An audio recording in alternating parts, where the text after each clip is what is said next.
Okay, in this video, we've arrived to the very exciting topic of meter. Before we dive into any of the technical specifics, let's just first acknowledge that all language has stress and rhythm. English language, most other languages, as far as I'm aware, and the place that you probably encounter this the most frequently in your life is, looking at a pronunciation guide for a specific word. So with all of these city names, if you were looking them up in a dictionary, you'd encounter a pronunciation guide that would help you to know where the stress falls in the word.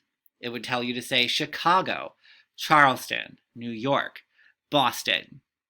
And it would discourage you from, saying Chicago, Charleston, New York, Boston. It would say those are wrong, that those don't sound correct. So you already have an innate understanding, just by speaking English, of where the stress goes in a word and where the unstressed syllables are in a word as well. So when it comes to poetry that uses meter, the goal for a poet is to use the natural stresses of language that are already there and to place them in such an order that there's a rhythm to the words that you are speaking. It turns those stresses into a rhythm. So, for example, a common rhythm that poets seek is this rhythm, excuse me, da-dum, da-dum, da-dum, da-dum. It's a nice kind of flowing rhythm. So I wrote this awful sentence that reflects that rhythm. I left to make her friend a snack. Notice that it's not incredibly pronounced. We don't walk around saying, I left to make her friend a snack. But it's subtle when you listen to someone talk. You can find that rhythm in the words. Let's look at another example. Another common rhythm poets might like is da-da-dum, da-da-dum, da-da-dum, da-da-dum. That's kind of more of a triplet arrangement, I guess. Here's an example. But I wanted to eat all the fruits in the jar. You can hear how those capitalized words receive more emphasis than the uncapitalized words. And then here's one final example. Dum da dum da dum da dum da. All the neighbors' voices clamored. Or if I try to say it more naturally, all the neighbors' voices clamored. You can kind of hear that bounce, right? It's a bounce. I like that word almost as much as meter. So in metrical poetry, poets are trying to harness those natural stresses to create a bounce or a rhythm in the line. Stresses in poetry, or rhythm in poetry, meter in poetry, has been around at least since the ancient Greeks.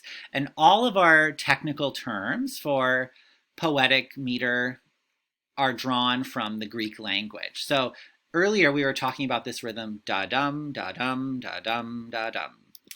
The da-dum rhythm is called an iamb. And if we reverse it to dum, da-dum, da-dum, da-dum, da, that's a trochee. Now, we could label all the other metrical combinations as well, according to these Greek terms. But the two that most matter to us are the iamb and the trochee. That's what's going to be most common.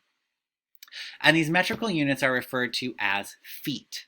So if there are 3 iambs in a sentence, that's 3 feet. Or, say like 2 iambs and 1 trochee, you can mix them too.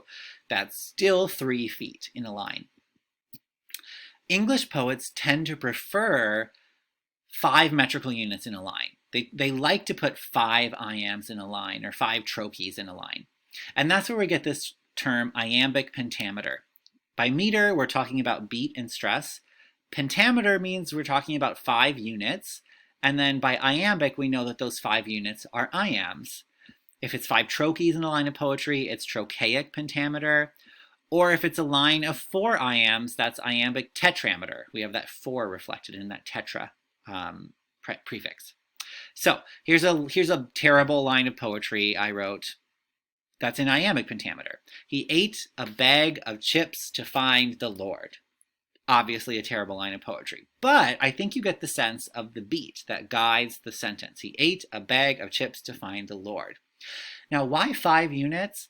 I think partly it's because it creates a bit of a pause at the end of the line. He ate a bag of chips to find the Lord.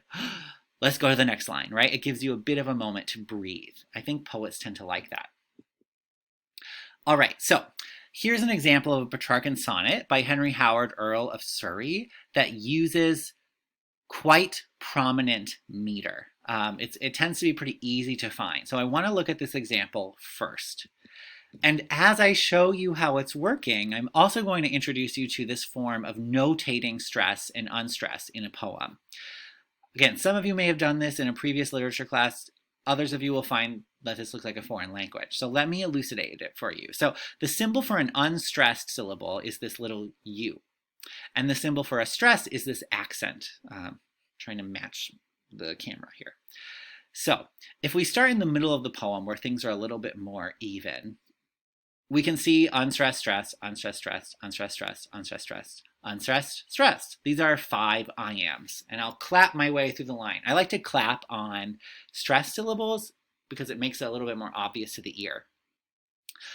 But she that taught me love and suffer pain, my doubtful hope and ache my hot desire, ache means also, with shamefast look to shadow and refrain, her smiling grace converteth straight to ire.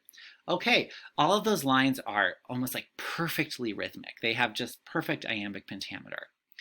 But poets like to do even more than just have perfect iambic pentameter.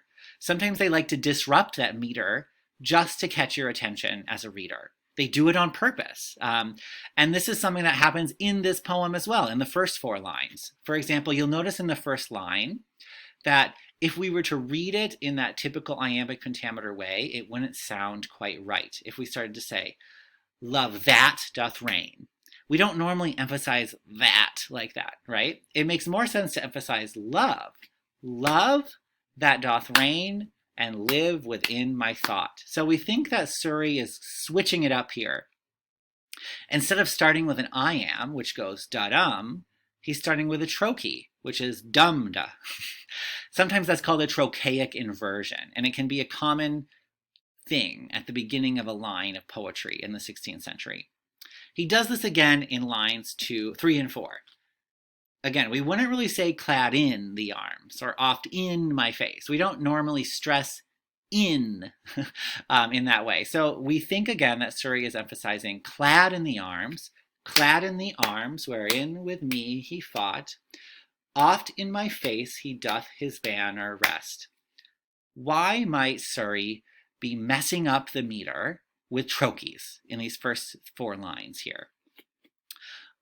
Well, we know that he might be trying to get our attention, but why? Now, this might relate to the subject of his poem. We know he's talking about his experience with love. And by emphasizing love in this first line, instead of love that, it's love that doth reign, he creates almost a kind of pause around that word. Love that doth reign and live within my thought. And there's a comma here too, which, gives us even more pause. So he's drawing attention to that word. And then later on, we have it with clad in the arms and oft in my face.